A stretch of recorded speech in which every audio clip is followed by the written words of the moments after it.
Buenos días, iglesia. Vamos a la segunda epístola a los Tesalonicenses, capítulo número 1.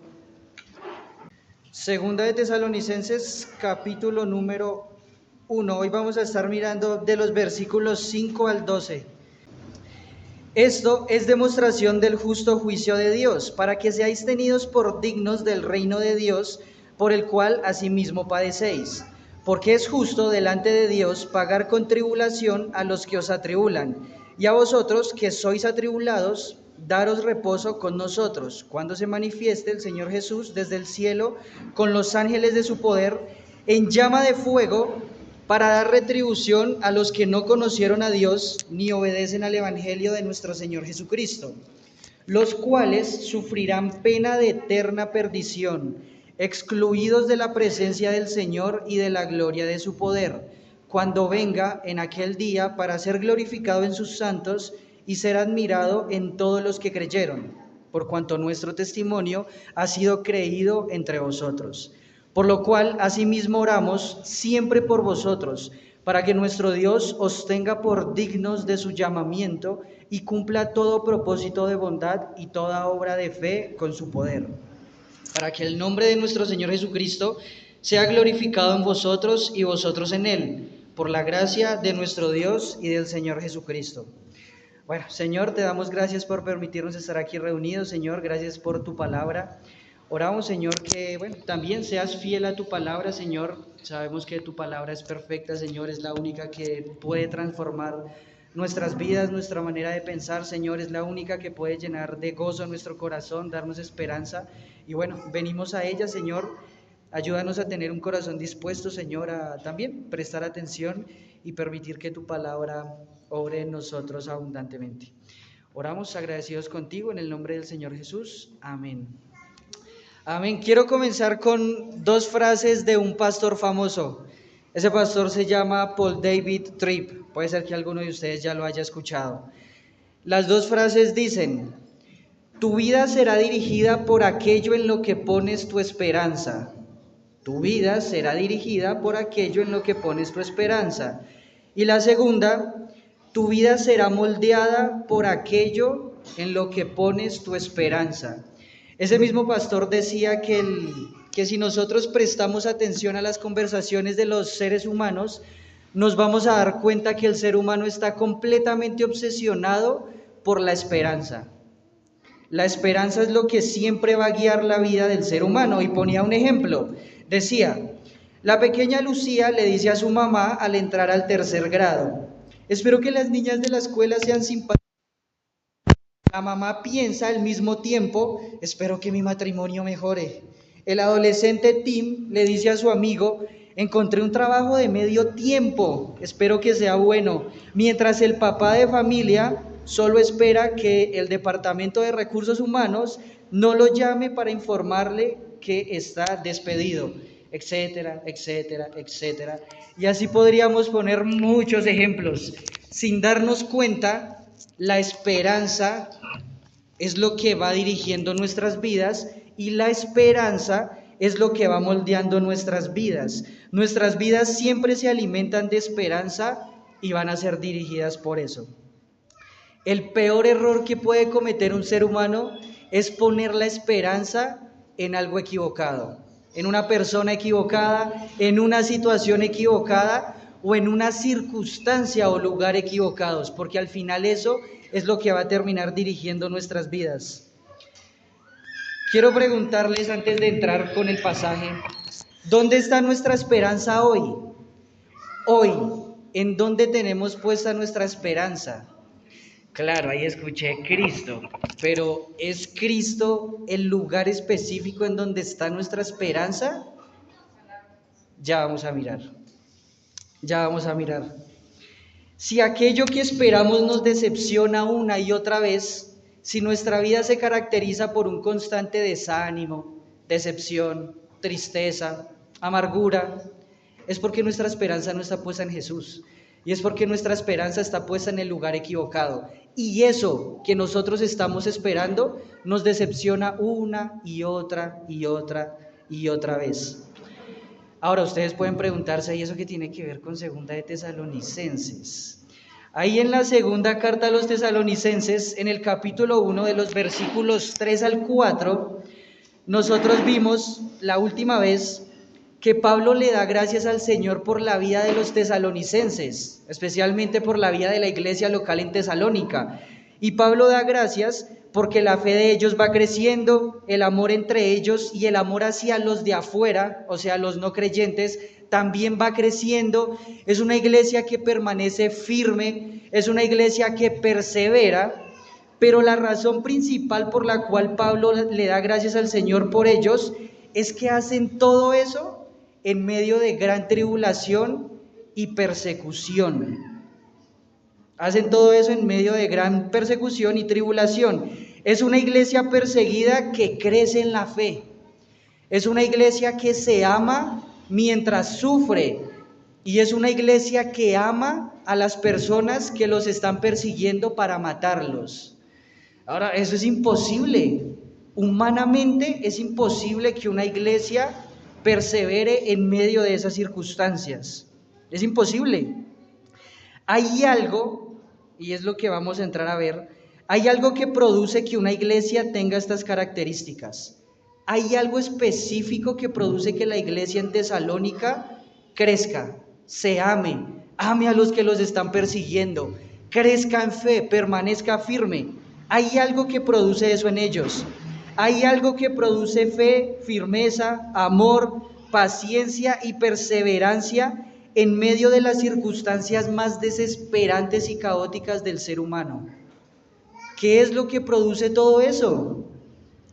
La esperanza en el objeto correcto.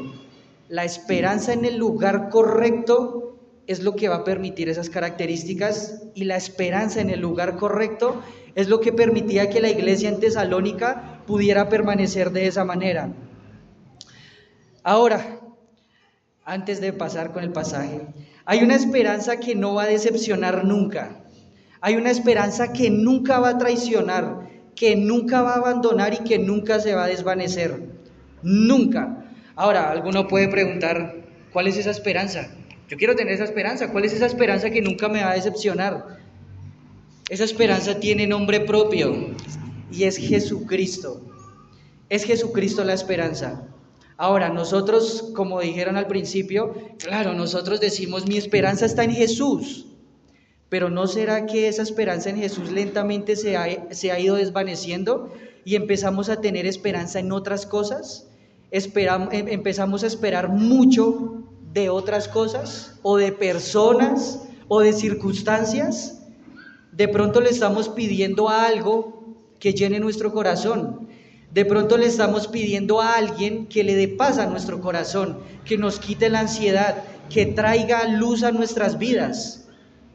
Y si nosotros le estamos pidiendo eso a algo equivocado, vamos a terminar decepcionados, porque nada puede darnos la esperanza y nada puede llenar nuestro corazón de la manera como lo hace Jesús. Una esperanza que jamás decepciona solo va a ser encontrada en Jesús. La esperanza que nunca nos va a decepcionar solo la vamos a hallar a los pies del Mesías. Jesús es la esperanza. Ahora, eso suena muy general. ¿Qué significa que Jesús sea la esperanza? ¿Esperanza en qué? ¿Qué es lo que tengo que esperar de Jesús? Vamos a comenzar a mirar eso. ¿Listo? El título de la predicación es La esperanza de los tesalonicenses. La esperanza de los tesalonicenses. Jesús era la esperanza de los tesalonicenses. Ellos, los tesalonicenses, perseveraban con paciencia porque esperaban en alguien mucho mayor que las circunstancias que estaban viviendo. Los tesalonicenses perseveraban con tanta pasión y amor porque esperaban en alguien mayor que la tribulación y la persecución que estaban pasando. La vida de los tesalonicenses era dirigida por aquel en quien ellos ponían su esperanza. La vida de ellos, de los tesalonicenses, era moldeada por aquel en quien ellos pusieron su esperanza. La fe de los tesalonicenses crecía porque había algo más grande que la persecución que estaban pasando. El amor de los tesalonicenses abundaba porque su esperanza estaba puesta en algo mucho más grande que las dificultades que ellos estaban pasando. La esperanza en Jesús era la que le permitía a los tesalonicenses estar firmes. Claro, ahora entendemos, Pablo da gracias al Señor por la vida de los tesalonicenses, pero era porque los tesalonicenses estaban afirmados en la esperanza que tenían en Jesús. Sé que hoy, en este momento, puede ser que muchas personas estén pasando momentos difíciles. Puede ser que yo no conozca al detalle la situación que ustedes están pasando. Y puede ser que estén pasando momentos muy difíciles, muy difíciles. Pero solo quiero recordar que aún en medio de esa circunstancia difícil, la esperanza de ustedes no puede ser esperar a que su situación mejore.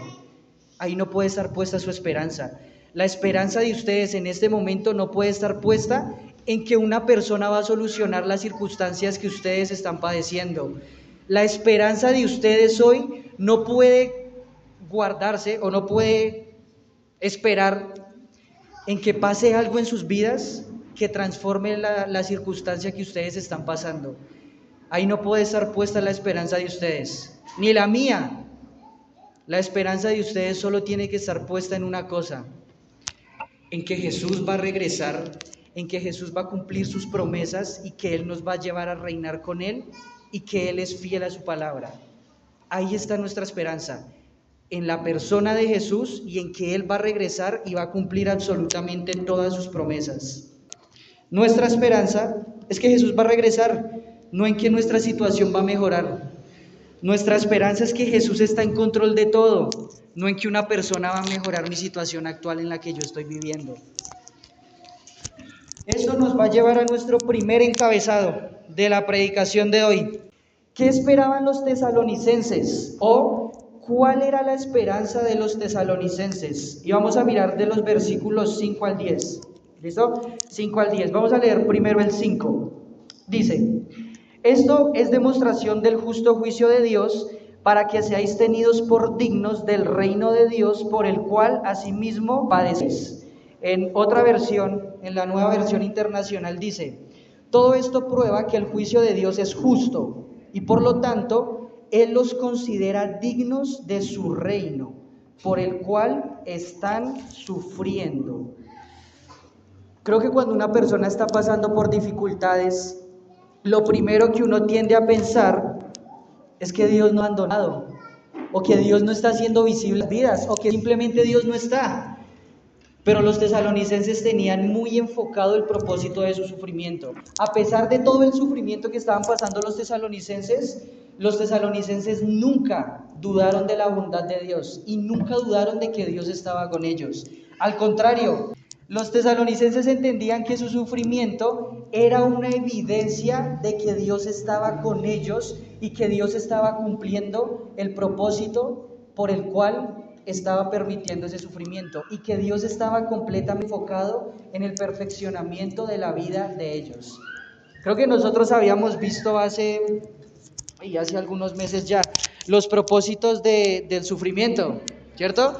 Nosotros veíamos algunos de esos propósitos, como que el Señor utiliza el sufrimiento para moldear nuestra vida. El Señor utiliza el sufrimiento para que nosotros crezcamos a la imagen de Cristo. Creo que a nosotros, si nos ponen a elegir, nosotros no elegiríamos nunca el dolor. A veces quisiéramos no sufrir, pero eso sería mortal para nosotros, porque nuestra vida nunca sería formados a la imagen de Cristo.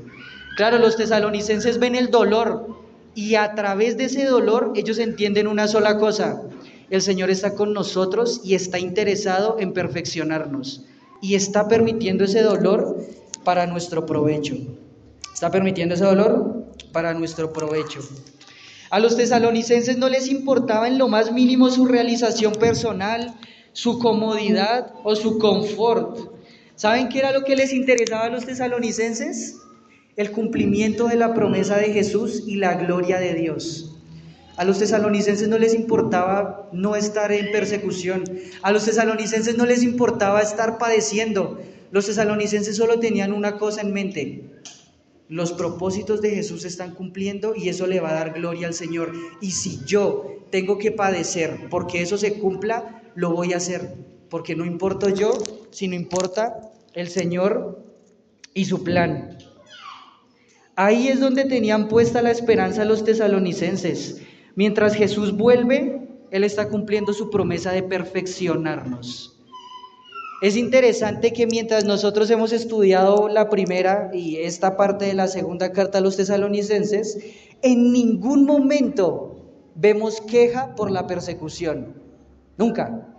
Y cuando Pablo ora por los tesalonicenses, nunca Pablo pide que la tribulación sea quitada. Nunca. ¿Por qué? Porque tanto los tesalonicenses como Pablo tienen su esperanza puesta en el lugar correcto. Jesús va a regresar y está cumpliendo su promesa de perfeccionarme. Y la tribulación hace parte de la promesa de Jesús. Esa es mi esperanza. Jesús me está transformando. Jesús está cumpliendo su propósito. Nunca hay queja en los tesalonicenses por las situaciones difíciles que están viviendo. Nunca. Y nunca hay queja en Pablo tampoco por la situación en la que ellos están pasando. Sigue el versículo 5 diciendo: para que seáis tenidos por dignos del reino de Dios. Literalmente significa estimar enteramente merecedor. Lo que significa que el Señor está estimando enteramente merecedores a los tesalonicenses de su reino, por la obra de Jesús y por lo que Jesús está haciendo en ellos. ¿Por qué los tesalonicenses están siendo dignos del reino? Porque Jesús está cumpliendo su promesa en ellos, pasándolos por aflicción. Al pasarlos por aflicción, están siendo preciosos a los ojos del Señor. A los ojos del Señor.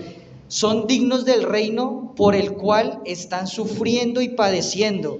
Ahora, los tesalonicenses, ¿por qué están sufriendo persecución? Por el Evangelio.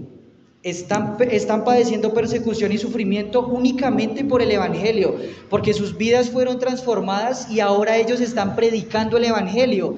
Las personas los quieren callar, las personas a su alrededor no quieren que las personas tengan el mismo cambio que tuvieron ellos. ¿Y qué es lo más fácil para ellos? Matar a los tesalonicenses, a la iglesia local, porque no quieren que eso se siga extendiendo. O sea que los tesalonicenses están padeciendo por el Evangelio, por el Evangelio. Y los tesalonicenses, ¿cuál es su respuesta? Ellos están esperando el reino, no que la tribulación y la persecución pasen. Los tesalonicenses en ningún momento tienen puesta su esperanza en que la persecución un día se acabe. No. ¿Cuál es la esperanza de los tesalonicenses? El reino, del cual hoy estoy siendo digno porque Jesús está obrando en mí. Me importa el reino, no la persecución que estoy pasando ahorita. Y si tengo que pasar toda mi vida en persecución, excelente, porque me espera algo más valioso que es el reino de Dios por el cual estoy sufriendo. Hay algo muchísimo mejor y maravilloso que la persecución pase. Y los tesalonicenses lo entendían. Y es Jesús regresando, cumpliendo sus promesas, reinando aquí y ellos con Él. Los tesalonicenses entienden, tenemos que sufrir para ser perfeccionados para el reino. No nos quiten el sufrimiento. Vamos a atravesar el sufrimiento porque mi esperanza está en el reino y el Señor me está preparando para el reino. No nos quiten las tribulaciones. Probablemente los tesalonicenses pensaban, no me importa mi comodidad, estoy siendo perfeccionado por medio del dolor para ese momento específico cuando Jesús regrese. Hoy estoy siendo perfeccionado para ese momento. No hay nada más maravilloso que eso. No hay nada más maravilloso que eso. Y la esperanza de los tesalonicenses estaba puesta allá, no acá. Ellos entendían, tenemos que sufrir un momentico, está bien. No podemos esperar nada de la tierra, de lo temporal acá, sino del reino. Sino del reino. Lo que yo espero y en donde esté puesta mi esperanza va a moldear mi vida y mi actitud frente a las circunstancias. ¿Cómo estamos nosotros actuando hoy cuando las circunstancias difíciles llegan? Otra vez les ponía el ejemplo de los tesalonicenses. Nunca hubo queja en ellos y nunca dudaron de Dios. ¿Por qué? Porque la esperanza de ellos moldeaba su carácter a pesar de las circunstancias. Cuando nosotros estamos pasando momentos difíciles, ¿cuál tiende a ser nuestra reacción? ¿Quejarnos? Si es la queja, eso es una evidencia de que nuestra esperanza no está en Jesús. Eso es una evidencia de que mi esperanza está puesta aquí y ahora y en la situación que yo quiero que mejore. Y si esa situación no mejora, significa que esa esperanza me decepcionó y por eso actúo de mala manera y por eso no respondo como debería responder de una manera bíblica. ¿Cómo respondieron los tesalonicenses? Su fe crecía, se amaban a pesar de estar sufriendo y amaban a las personas que los estaban persiguiendo. Tenían puesta la esperanza en el lugar correcto. Por eso respondían de una manera bíblica. Por eso respondían de una manera bíblica. Versículo número 6. Versículo número 6 dice, el 6 y la primera parte del 7. Porque es justo delante de Dios pagar con tribulación a los que os atribulan, y a vosotros que sois atribulados, daros reposo con nosotros. Otra vez la Nueva Versión Internacional dice, porque es justo, Dios que es justo, pagará con sufrimiento a quienes los hacen sufrir a ustedes, y a ustedes que sufren les dará descanso, lo mismo que a nosotros. ¿Saben también dónde estaba puesta la esperanza de los tesalonicenses?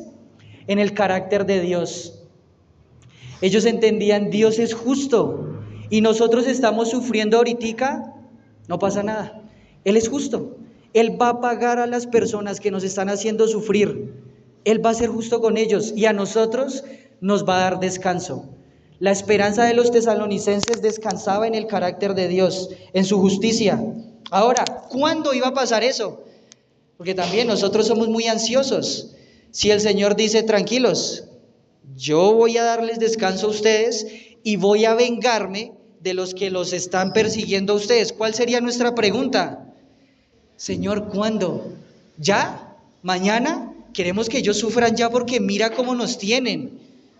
¿Cuándo va a ser eso? Versículos 7 al 9 dice, y a vosotros que sois atribulados, daros reposo con nosotros cuando se manifieste el Señor Jesús desde el cielo con los ángeles de su poder en llama de fuego para dar retribución a los que no conocieron a Dios ni obedecen al evangelio de nuestro Señor Jesucristo, los cuales sufrirán pena de eterna perdición, excluidos de la presencia del Señor y de la gloria de su poder. Señor, ¿cuándo les vas a pagar a ellos? ¿Cuándo nos vas a dar descanso a nosotros? La respuesta es solo una, cuando Jesús regrese. O sea que ustedes tienen que esperar hasta que Jesús regrese. No tienen que esperar vengarse de los que los están atribulando, no, porque eso le corresponde al Señor. No tienen que anhelar descansar en este momento de la persecución, no, porque eso lo va a hacer el Señor cuando regrese. Otra vez, ¿en dónde está puesta la esperanza de los tesalonicenses entonces? En el regreso de Jesús. Jesús, nuestra situación va a cambiar cuando tú regreses. Por eso nosotros esperamos tu regreso y nuestra esperanza es tu regreso, nada más. Por otra parte, aquí en la tierra no espero nada y mi esperanza no la voy a poner aquí en la tierra en nada. Eres tú mi esperanza cuando tú regreses. Cuando tú regreses. Entonces, para responder a la pregunta del primer encabezado, ¿qué era lo que esperaban los tesalonicenses? El regreso del Señor y Rey Jesús. Ahora me pongo a pensar, ese va a ser un glorioso día, glorioso aquel día para los cristianos, cuando Jesús regrese. Glorioso el día cuando Jesús regrese para aquellos que tenían puesta su esperanza en ese día. Va a ser un día impresionante, solo para los cristianos, porque en lo que acabamos de leer el Señor dice otra cosa y se refiere a otro tipo de personas. Voy a volver a leer, dice, versículo 7, A vosotros, que sois atribulados, daros reposo con nosotros cuando se manifieste el Señor Jesús desde el cielo con los ángeles de su poder en llama de fuego, para dar retribución a los que no conocieron a Dios ni obedecen al Evangelio de nuestro Señor Jesucristo, los cuales sufrirán pena de eterna perdición, excluidos de la presencia del Señor y la gloria de su poder. Cuando Jesús regrese va a ser un día glorioso para los cristianos, pero quiero también enfocarme, puede ser que en este momento haya alguien que no crea en Cristo como Señor y Salvador, puede ser que en este momento haya alguien que no haya querido reconocer a una Jesús, y solo quiero decirles una cosa: en este momento ustedes se encuentran en la situación más desesperante e infeliz en la que pueden estar. Y para ustedes no hay esperanza. No hay esperanza. Y si nada extraordinario pasa en sus vidas, van a morir sin esperanza. Y cuando Jesús regrese a la tierra, va a ser el día de expectación y el día más lamentable para ustedes. Dios va a pagar con tribulación a los que atribulan a los cristianos, a aquellos que lo niegan y lo persiguen abiertamente. Dios va a pagar con tribulación a aquellos que rechazan las buenas y maravillosas noticias de salvación. Jesús, en su estado de exaltación, va a regresar, va a descender del cielo con su poder, con sus ángeles en llama de fuego. Ahí lo que significa llama de fuego es que Jesús va a regresar con poder, con ira contra el pecado y con ira contra los pecadores. Con toda la autoridad, ¿para qué? Para dar retribución, o la traducción que podría ponerse ahí, venganza y castigo total. Venganza y castigo total ¿contra quiénes? Contra los que nunca quisieron conocerlo, contra aquellos que nunca quisieron reconocerlo a Él como Señor y Salvador, como aquellos que nunca lo quisieron ver, que lo ignoraron y que no obedecieron ni respondieron al Evangelio y a las buenas nuevas de salvación. Ellos van a sufrir pena de eterna perdición, perdidos por la eternidad para siempre. No hay esperanza para ellos. Puede ser que alguno aquí hoy esté sin Cristo, que esa sea su condición hoy. Y déjeme decirle, Jesús va a regresar y no va a haber esperanza. Va a haber juicio para ustedes, los que no quieran reconocer al Señor. Si hoy alguien está sin Cristo, también yo podría pensar, lo mejor que pueden hacer si no quieren reconocer a Jesús es aferrarse a este mundo, porque cuando este mundo se acabe, lo van a perder absolutamente todo. Si hoy alguien no se quiere comprometer con Cristo, lo mejor que puede hacer es aferrarse a este mundo y a lo que este mundo tiene para ofrecer, porque cuando este mundo se acabe, lo va a perder absolutamente todo y va a quedar sin esperanza por el resto de la eternidad. Por el resto de la eternidad. Y nadie va a poder huir. Pero aún hay una buena noticia para aquellos que se niegan a recibir o a aceptar al Señor Jesucristo. ¿Cuál es esa buena noticia que hay hoy? Que hoy siguen con vida, que hoy están escuchando el mensaje del Evangelio y que el Señor todavía les está extendiendo la oportunidad para que ustedes puedan llegar a esa esperanza. Ahora, una persona puede decir, bueno, ¿y cómo hago eso?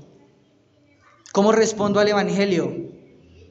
¿Cómo hago para tener esa esperanza que Jesús va a dar a los que creen en Él? ¿Cómo hago para vivir como los tesalonicenses, esperando el día en el que Jesús regrese? ¿Cómo hago para responder al Evangelio? Y la respuesta solo es una: hay que reconocer que es un pecador, hay que reconocer que no hay absolutamente nada bueno en ustedes, en nosotros, pero especialmente en la persona que no quiere reconocer a Cristo. Hay que reconocer que el Señor nos creó para darle gloria a Él y que lo único que nosotros hemos hecho con nuestras vidas es desobedecerlo. Hay que reconocer que no importa cuán bueno nos creamos, nunca vamos a poder alcanzar el estándar perfecto de Dios, nunca. Y que hoy somos enemigos de ese Dios y que si nada extraordinario pasa, vamos a morir y vamos a tener que enfrentarnos a ese Dios. ¿Cómo hago? para alcanzar esa esperanza? Reconocer que soy un pecador, llegar delante del Señor Jesús con las manos abiertas, rendirme delante de Él, decirle: Señor, perdón, porque mira mi vida, lo único que he hecho hasta este momento es desobedecerte, perdón, no hay nada bueno en mí, te necesito, y pedir por salvación, clamar por salvación. Y la palabra dice que cuando una persona va a Jesús clamando por salvación, Él nunca le echa fuera. Cuando una persona genuinamente, de corazón, va a Jesús reconociendo su pecado, su indignidad y pidiéndole misericordia y salvación, Jesús nunca lo echa fuera, sino que lo recibe. Esa es la única manera en la que ustedes aún pueden tener esperanza en Jesús. Pero si se niegan a hacerlo, Jesús va a regresar y ese va a ser el peor día de ustedes. Aún hay tiempo, porque aún estamos con vida. Jesús sigue extendiendo la mano de la salvación y Jesús sigue extendiendo la esperanza para las personas que aún no han creído en Él. Ahora, eso también para nosotros los cristianos, los que ya decidimos responder al Evangelio, tiene que movernos. Nosotros tenemos que mirar a las personas que están afuera, perdidas, y reconocer esas personas están sin esperanza. Esas personas no tienen esperanza. Jesús va a regresar y va a ser el peor día para ellos. Y eso tiene que movernos a nosotros a salir y predicarles las buenas nuevas de salvación para que ellos puedan tener la misma esperanza que tenemos nosotros. Versículo 10. Cuando venga en aquel día para ser glorificado en sus santos y ser admirado en todos los que creyeron. En todos los que creyeron. La Nueva Versión Internacional dice: el día en que venga Jesús para ser glorificado por su pueblo santo y admirado por todos los que hayan creído, entre los cuales están ustedes, porque creyeron el testimonio que dimos. En todos estos versículos que hemos estado leyendo no aparece específicamente la palabra esperanza, pero hay un patrón grande. Los tesalonicenses siempre están mirando el regreso de Jesús, siempre están mirando el regreso de Jesús y eso los mueve a tener unas vidas dignas delante de Él. Para los incrédulos, cuando Jesús regrese va a ser un momento difícil, pero qué glorioso aquel día para los cristianos, porque por fin van a encontrar el descanso y alivio que siempre han deseado y van a tener el privilegio máximo de participar de su gloria. Ahí estaba la esperanza de los tesalonicenses. Ahí Jesús va a regresar, ahí voy a tener descanso, ahí el Señor va a hacer justicia, ahí, cuando Él regrese, y ahí voy a ser partícipe de su gloria y voy a ver a Jesús en su máximo esplendor. Y en ese momento, cuando Jesús regrese, por fin mi corazón lo va a amar tal como Él merece ser amado. Ahí estaba la esperanza de los tesalonicenses, no en que su tribulación pasara, no en que dejaran de sufrir en el momento en el que estaban. Ahí estaba la esperanza de los tesalonicenses. Esperar en eso sí es esperanza. Esperar en eso sí vale la pena. No esperar en un trabajo, no esperar en que me asciendan, no esperar en tener hijos, no esperar en una carrera universitaria, no esperar en salir del país. Cada una de esas cosas al lado de Jesucristo queda completamente insignificante. Queda completamente insignificante al lado y al hecho de que Jesús va a regresar con gloria para cumplir sus promesas. Para cumplir sus promesas. Esperar en eso sí vale la pena. Y es inmensamente mejor y maravilloso que esperar que nuestras circunstancias actuales cambien. Porque les voy a dar un spoiler. Nuestras circunstancias nunca van a cambiar. Y mientras estemos aquí en la tierra vamos a tener aflicción y dolor. Jesús mismo lo prometió. Y mientras nosotros tengamos nuestra esperanza en el momento en que nuestra circunstancia va a cambiar, vamos a seguir viviendo vidas desalentadoras, con desánimo. Vamos al segundo encabezado de la predicación. El primero, para recordar cuál era la esperanza de los tesalonicenses: que Jesús regrese. No esperaban nada más, que Jesús regrese. Y el segundo encabezado es viviendo a la luz de la esperanza. Viviendo a la luz de la esperanza de que Jesús regrese. Pablo termina esta sección recordándole a los tesalonicenses que constantemente ora por ellos. Otra vez, ora por ellos. ¿Y qué es lo que Pablo ora por los tesalonicenses? Versículos 11 y 12. Por lo cual, asimismo, orando siempre por vosotros, para que nuestro Dios os tenga por dignos de su llamamiento y cumpla todo propósito de bondad y toda obra de fe con su poder, para que el nombre de nuestro Señor Jesucristo sea glorificado en vosotros y vosotros en Él, por la gracia de nuestro Dios y del Señor Jesucristo. ¿Qué es lo que Pablo ora por los tesalonicenses? 3 cosas específicas. Que el Señor los tenga por dignos de su llamamiento. O otra traducción podría decir que el Señor les ayude a vivir una vida digna de la esperanza que ellos dicen tener. La segunda cosa que Pablo ora por ellos, que el Señor obre en ellos, que el Señor cumpla todo propósito de bondad y toda obra de fe en ellos. Oro que el Señor obre en ustedes para que cuando el Señor Jesús regrese, ustedes puedan ser presentados delante de Él de una manera digna.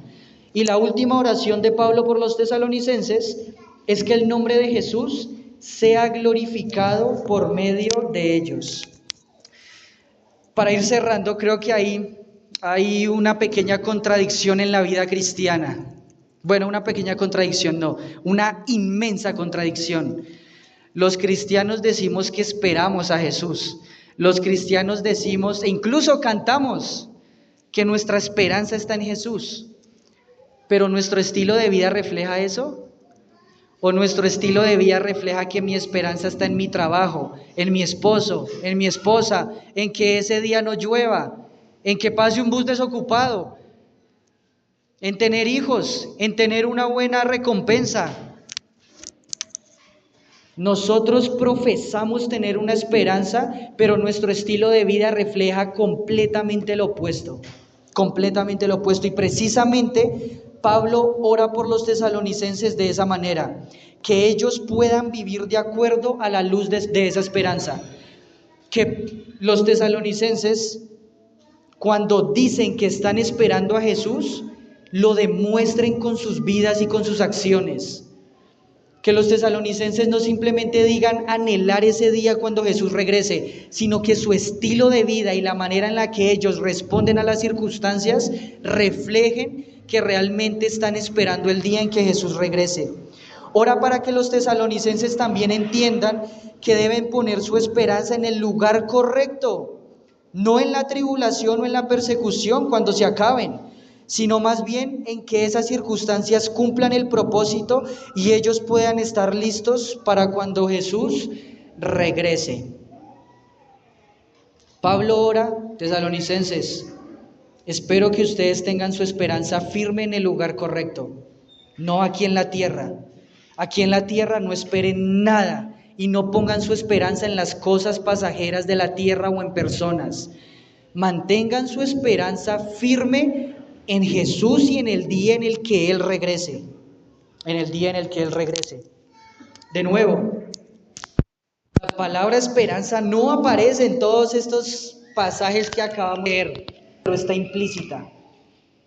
Los tesalonicenses anhelan a Jesús y no les importa las circunstancias que están viviendo porque saben que Jesús está cumpliendo sus propósitos para cuando Él regrese.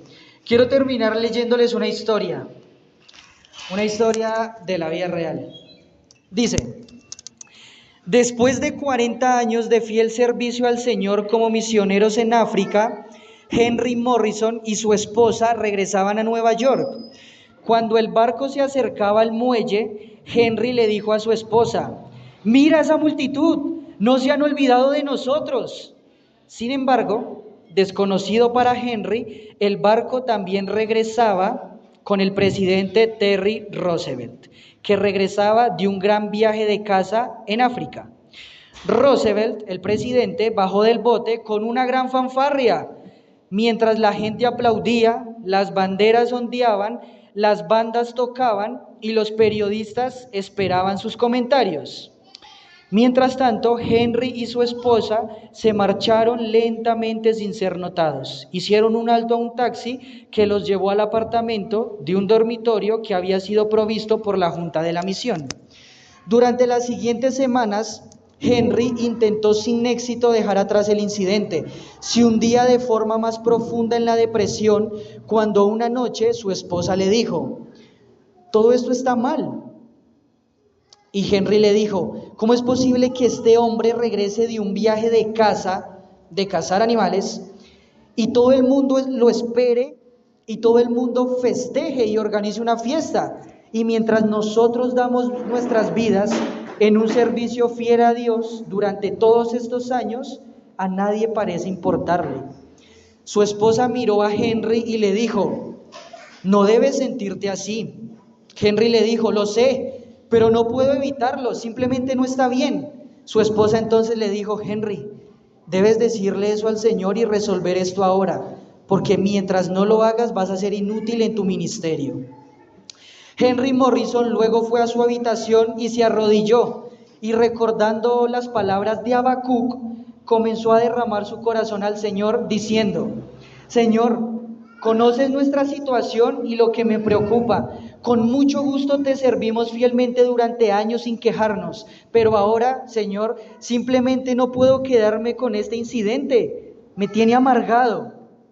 Después de unos 10 minutos de oración ferviente, Henry regresó a la sala con su mirada pacífica en su rostro. Su esposa le dijo: Henry, parece que todo se resolvió. ¿Qué pasó?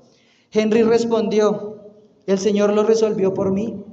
Le conté lo amargado que estaba porque el presidente recibió este tremendo recibimiento a casa, pero nadie se encontró con nosotros cuando volvimos a casa. Cuando terminé, pareció como si el Señor pusiera su mano sobre mi hombro y simplemente dijera: pero Henry, todavía no has llegado a casa. No has llegado a casa para ti. Mis hermanos, tenemos que tener mucho cuidado con poner nuestra esperanza fuera de nuestro hogar, en el cielo. Tenemos que tener mucho cuidado en poner nuestra esperanza fuera de nuestro hogar, en lugares, en personas o en circunstancias temporales. Porque nuestro corazón no está diseñado para que la creación sea nuestra esperanza. Jesús, Él es la esperanza nuestra. Y fuera de Jesús, nosotros no podemos tener otra esperanza.